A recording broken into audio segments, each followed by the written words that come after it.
येत्या काही दिवसात सर्वसामान्यांना मिरचीच्या दरवाढीचा मोठा फटका बसण्याची शक्यता आहे।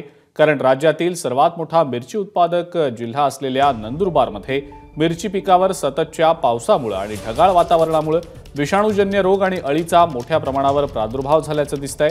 जवळपास 400 हेक्टरपेक्षा अधिक क्षेत्रावरील मिरची शेतकऱ्यांना उखडून फेकून देण्याची वेळ आलेली आहे। तसंच उत्पादनात प्रचंड घट होत असल्याने मिरच्यांची आवक देखील मंदावली आहे। 3 एकरामध्ये पूर्ण व्हायरस पडून गेलेला आहे। आडी वगैरे पण जास्त पडलेले आहेत। त्याला 3 एकरामध्ये 2.5 ते पावणे 3 लाख रुपये खर्च झालेला आहे। संपूर्ण प्लॉट बसलेला आहे। तर कम से कम 8-10 लाख रुपये एवढी उत्पन्न यायचे होतं, पण आता 0 माइनस मध्ये आहे। आता म्हणजे जास्तच खराब झालेली आहे। तर शासनाने ते भरपाई द्यावी भाऊ, इमामध्ये पण बसत नाही ते, पण द्यावी ही अपेक्षा आहे भाऊ। कारण खर्च पण माग पण औषधी मारलेली आहे मी, 10-15 हजारची औषधी मारून पण काही उपयोग झालेला नाही। त्यावर सरकारने काहीतरी खर्च द्यायला पाहिजे की हे पीक नंतर पुढचे पीक तरी लागू, त्याच्यामध्ये तर थोडाफार खर्च निघेल भाऊ, एवढीच अपेक्षा आहे।